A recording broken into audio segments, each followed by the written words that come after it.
ಶ್ರೀರಾಮ ಸಮರ್ಥ. April 27. ನಾಮಧಾರಕನು ಬಿಡಬೇಕಾದ ಸಂಗತಿಗಳು. ನಮ್ಮ ವಿಚಾರಗಳು ಸ್ವಾರ್ಥಪೂರ್ಣವಾಗಿರಬಾರದು. ಸ್ವಾರ್ಥದಲ್ಲಿ ಯಾವಾಗಲೂ ಅಭಿಮಾನವು ಜಾಗೃತವಾಗಿರುತ್ತದೆ. ಸ್ವಾರ್ಥಿ ಮನುಷ್ಯನಿಗೆ ಜಗತ್ತಿನಲ್ಲಿ ಎಂದೂ ಸುಖ ಸಿಗಲು ಶಕ್ಯವಿಲ್ಲ. ನೀತಿಯ ಬಂಧನಗಳನ್ನು ಪಾಲಿಸಬೇಕು. ಪರಸ್ತ್ರೀಯನ್ನು ತಾಯಿ ಎಂದು ತಿಳಿಯಬೇಕು. ಪ್ರಪಂಚದಲ್ಲಿ ಏಕಪತ್ನಿ ವ್ರತಸ್ಥರಾಗಿರುವ ಗೃಹಸ್ಥರು ಬ್ರಹ್ಮಚಾರಿಗಳೇ ಇದ್ದಂತೆ. ಪರದ್ರವ್ಯದ ಅಭಿಲಾಷೆಯನ್ನು ಇಡಬಾರದು. ಅದನ್ನು ವಿಷ್ಠಾ ಸಮಾನವೆಂದು ತಿಳಿಯಬೇಕು.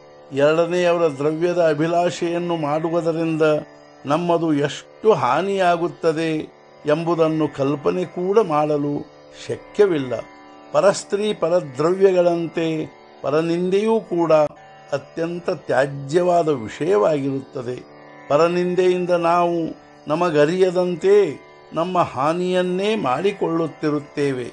ಪರನಿಂದೆಯಲ್ಲಿ ಎರಡನೆಯವರ ದೋಷಗಳ ಚಿಂತನೆಯಾಗುವುದರಿಂದ ಆ ದೋಷಗಳು ನಮ್ಮ ಕಡೆಗೆ ಬರುತ್ತವೆ. ಈ ಎಲ್ಲ ಸಂಗತಿಗಳನ್ನು ಕಾಯ್ದುಕೊಂಡು ನಾವು ನಾಮ ತೆಗೆದುಕೊಳ್ಳಬೇಕು. ಇದರಿಂದ ನಮಗೆ ನಿಶ್ಚಿತವಾಗಿಯೂ ನಾಮದ ಪ್ರೇಮ ಬರುತ್ತದೆ. ಇದೆಲ್ಲವನ್ನು ಮಾಡುತ್ತಿರುವಾಗಲೂ ನಾವು ನಮ್ಮ ತಂದೆ ತಾಯಿ, ಹೆಂಡತಿ, ಮಕ್ಕಳು ಮುಂತಾದವರ ಬಗ್ಗೆ ಇರುವ ನಮ್ಮ ಕರ್ತವ್ಯವನ್ನು ಎಂದೂ ತಪ್ಪಬಾರದು. ಹಾಗೂ ಆ ಕರ್ತವ್ಯದಲ್ಲಿ ಆಸಕ್ತಿ ಇರಬಾರದು.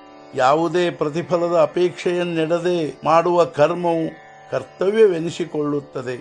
ಈ ರೀತಿಯ ಕರ್ತವ್ಯವನ್ನು ನಿರ್ವಹಿಸುತ್ತಾ ನೀತಿ ಧರ್ಮದಿಂದ ನಡೆಯುತ್ತಾ ನಾವು ನಮ್ಮ ಪ್ರಪಂಚವನ್ನು ಮಾಡಬೇಕು.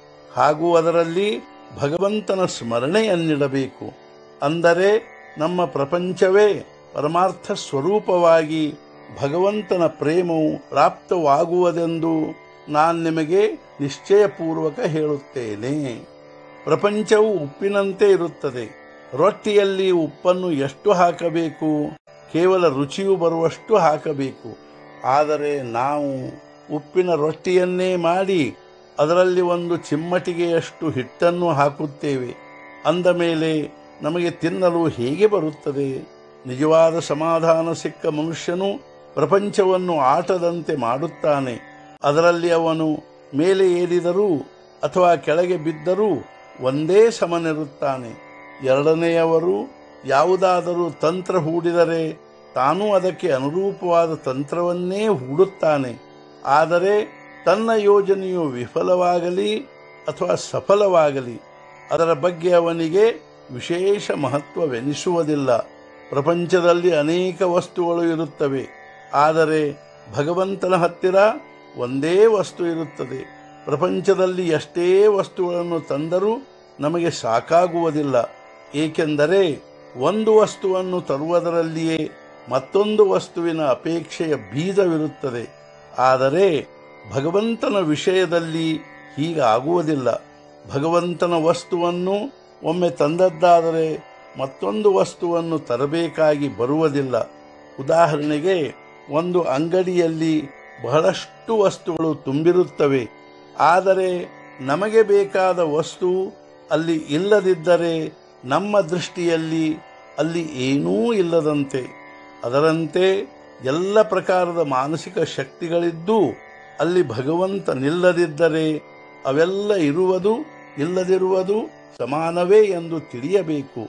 ಪರಮಾತ್ಮನನ್ನು ಪ್ರಪಂಚ ಸ್ವರೂಪನನ್ನಾಗಿ ಮಾಡುವುದಕ್ಕಿಂತಲೂ ನಾವು ನಮ್ಮ ಪ್ರಪಂಚವನ್ನೇ ಪರಮಾತ್ಮ ಸ್ವರೂಪವನ್ನಾಗಿ ಮಾಡಬೇಕು. ಇದರಲ್ಲಿಯೇ ಜೀವನದ ಸಾರ್ಥಕತೆ ಇರುತ್ತದೆ. ಇಂದಿನ ಮುಖ್ಯ ವಿಚಾರ, ಪರಮಾರ್ಥದಲ್ಲಿ ಅಹಂಕಾರ ಸೇರಿತೆಂದರೆ ಅದು ಪ್ರಪಂಚವಾಗುತ್ತದೆ. ಪ್ರಪಂಚದಲ್ಲಿ ಅಹಂಕಾರ ದೂರವಾಯಿತೆಂದರೆ ಅದು ಪರಮಾರ್ಥವೇ ಆಗುತ್ತದೆ. ಸದ್ಗುರುನಾಥ ಮಹಾರಾಜ್ ಕಿ ಜೈ. ಜೈ ಜೈ ರಘುವೀರ ಸಮರ್ಥ.